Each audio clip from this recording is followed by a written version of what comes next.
Modina Meetei Themba Houraklabra Chatliba chahi asigi haukiba megi tang ahumda achumna sinduna chatkiba Tribal Solidarity March ki matungda kuki singna paktang ana landaba horki Masidagi thoglakiba kanglup ki irang haujik phawa center amasung Manipur government na laksin bangamdana leiribani Marak asida Manipur da thogliba kanglup ki irang asigi matangda India ki Prime Minister Narendra Modi na wa ngangdana tumina leisile haina Manipur gi miyam yauna India gi praja section kaya ama matam sangna pendaba phongdoktuna lakhibani aduga Sri Narendra Modi na Manipur gi matangda wa nganglakhiba matang aduna amukka hena leibak miyam mapung oina Meetei praja section khudingmakna Sri Narendra Modi gi mathakta pendabagi wafamsing phongdoknakhibani karigidamak Meetei praja section khudingmakna PM Modi na Manipur gi matangda wa kuina ngangdana lai hairamlaga PM na wa nganglakpa matamda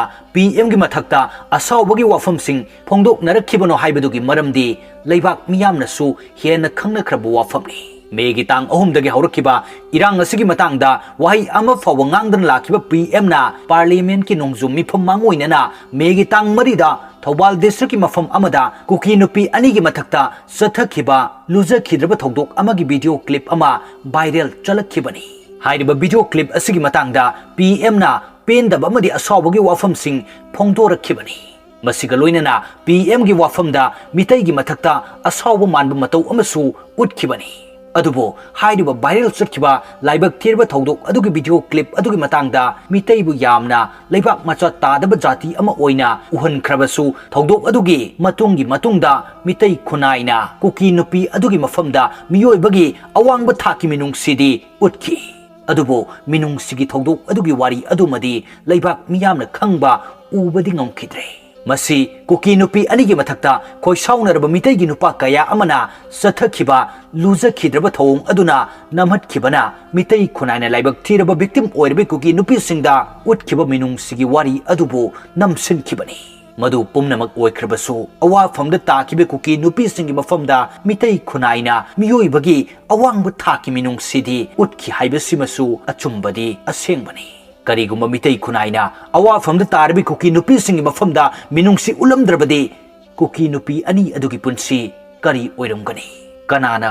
haiba ngambage irang hoba numit megi tang ahumda Churachandpur gi medical college ta Dr. Tambi Meetei nupi ama kuki singna ijat mangalaba matungda hatukre haina viral chatkibani hairiba viral asina maram oiraga koi saunarba Meetei gi nupa mayam amana hairiba kuki nupi ani asigi mathakta lujakhidraba thong adu sathakibani masigi wafam asimadi megi tang marida kuki nupi ani gi mathakta sathakhiba phajakhidraba thong adugi viral video adudasu mayek sengna yawbani hairiba viral video aduda nakhoi kuki singna aikhoi Meetei nupi rape toraga hatpadi yaraga aikhoi nadi karigi yaroi hairiba wafam asi yawbani Wafam asina taklibadi megi tang ahumda Churachandpur gi medical college ta medical tambi Meetei nupi ama kuki singna rape toraga hatkra haibagi viral adubo Meetei khunaina achumbani haina lauraduna khoi saunana henman khibana megi tang marida kuki nupi anigi mathakta laman khumba oina phajakhidraba thabak singadu sathakhibani haibasini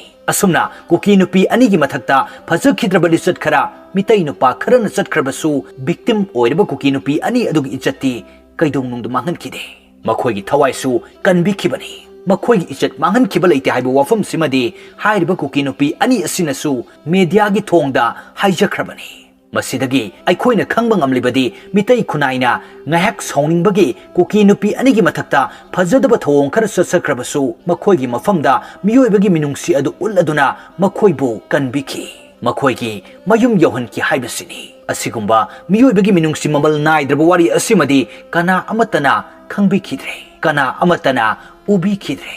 haujiksu masigi phajakhraba wari asi puthokpa phongdokpa ngamdana adumak leiribani masina wafam ama oikhraga hairiba kuki nupi anigi viral video aduda khudong chaba lauraga wa nganglakhiba India gi Prime Minister na yamna asawa phongdokladuna Meetei khunai asibu minungsi marik amata poktraba miyoi kanglu ama oina uhankhibani madu haujikti haukre PM Modi nasu Manipur gi matangda makha tana karigum wafam amata phongdorakhidre adubo Manipur dadi haujiksu kangluk irang thokle nungti numit khudingi khut thoknari nakal animakta mi leptan sinari PM Modi da wa ngango haina demand tawramba Manipur gi miyam su haujikti wa ngango haina demand tawna khidre nganglaroi khanna wa ngang khidraba PM da wa ngango haina lauruduna karibu kanagani haina leina khre asumna matam kuina tuminna leiruraba matungda Sri Narendra Modi na lusingba central government asina lagliba September 19 dagi haugadoriba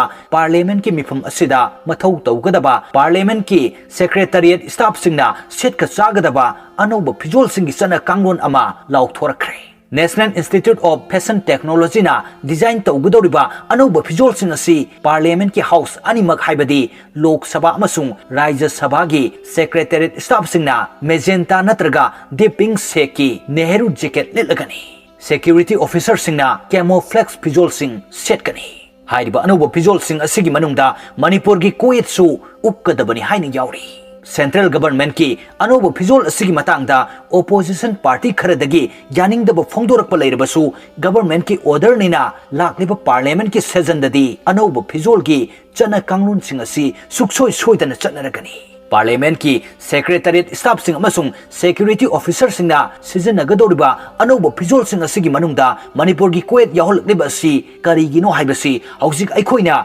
hangba yaba wahang amani Isam samna paliba central government na Manipur gi culture gi maru oikraba koet asibu awangba thakta ikai khumnabani haina lawrabasu adumak yai adum oinamak haujik Manipur da thokliba irang asigi matangda waroisin ama puraknabagi matangdadi kariguma khongthang amata lokhalaktraga Manipur gi koet pu awangba thakta ikai khumnaba ulakba asida Manipur gi miyamna apenba pokpa ngamgadra